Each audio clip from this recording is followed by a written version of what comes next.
Duronto express ഇവിടെ ഉണ്ടായിരുന്ന. ഞാൻ പൃഥ്വിരാജ് എന്ന് പറയുന്ന ഒരു നടനെ വലിയ രീതിയിൽ ഇഷ്ടപ്പെട്ടിരുന്നത് ഏകദേശം 2010 ഇന്ത്യൻ റുപ്പിയോട് കൂടിയിട്ടൊക്കെ ഏറെക്കുറെ അവസാനിച്ചു. പോയി ചാവടത്തെണ്ടി സ്നേഹിച്ചാ നക്കിക്കൊല്ലും, ഇല്ലെങ്കിൽ പാതിരെ നോക്കി പീച്ചങ്കത്തി ഏറ്റ് ഞാൻ.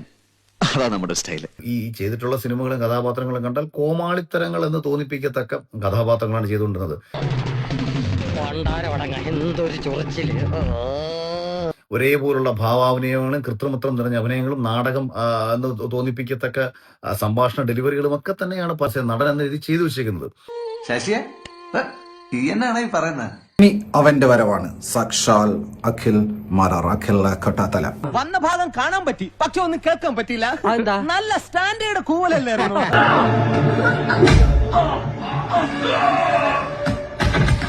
ഞങ്ങൾ പോകാതെ ഇരിക്കടോ, സുനാമി മുഖം വന്നിട്ട് നമ്മൾ പിടിച്ചിരിക്കുന്നില്ലേ?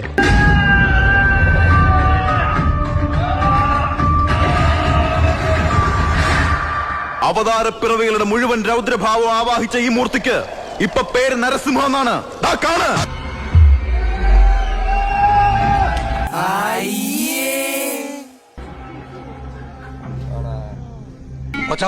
അയാൾ എന്താണ് കാണിക്കുന്നത്? അതൊരു തപസ്യ. ആ നൃത്ത സഹകരണത്തിന് മുമ്പിൽ അന്തം വിട്ട് പണ്ടാറിറങ്ങി നിൽക്കുന്ന ഒരു കുട്ടിയാണ് ഞാൻ. ചവിട്ടിക്കൂടി കടലെറിയാൻ ആരാറ് പിന്നെ അനങ്ങുന്നില്ല. ഇത് മോഷൻ പിക്ചർ അല്ലേ, ഇത് വീഡിയോ അല്ലേ ഷൂട്ട് ചെയ്യുന്നേ, അതോ സ്റ്റിൽ ഫോട്ടോ ആണോ? ഒറിജിനലാണെന്ന് പറയില്ലടാ, അത്രക്ക് ആർട്ടിഫിഷ്യൽ ആയിട്ട്. മതി മതി, ഇപ്പൊ തന്നെ ആകെ നാറി. ഒരു കാര്യം പറയാ, ഇനി അധികം പരസ്യപ്പെടുത്തണ്ട കേട്ടോ.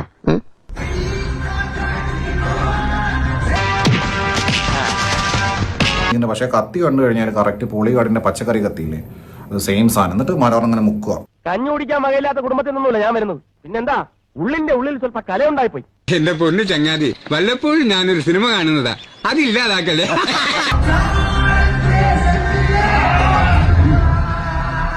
ഏതായാലും പൗലോച്ചായനെ ഞാൻ സമ്മതിച്ചിരിക്കുന്നു. ഭരത് അവാർഡ് കിട്ടുന്ന ഓവർ ആക്ടിംഗ് അല്ലേ കാഴ്ചവെച്ചത്. Thank you.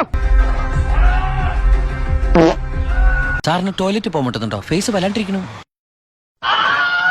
തൂറാത്തവൻ തൂറുമ്പം തീട്ടം കൊണ്ട് ആറാട്ട്.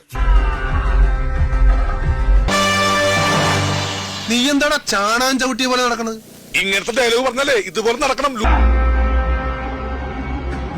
എന്തോന്നടേ ഇത്, ഇതിന് വട്ടുണ്ടോ? പറ്റിക്കുക, അതായത് കോടീശ്വരന്മാരായ പ്രൊഡ്യൂസർമാരെ ലക്ഷപ്രഭുക്കളാക്കി മാറ്റുക. അതാണ് അഖിൽമാരാറെ പോലുള്ള ആളുകളെ കൊണ്ട് കിട്ടുന്ന ഗുണം.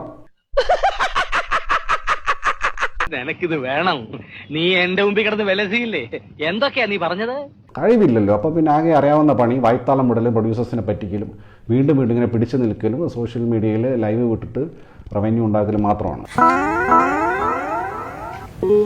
നേരാവണ്ണം വല്ല ജോലിയും ചെയ്ത് ജീവിച്ചോണം. കുത്തി കുടലെടുത്തളയും ഞാൻ. അപ്പൊ എല്ലാവർക്കും സമാധാനമായല്ലോ. എന്നാ കാണാം.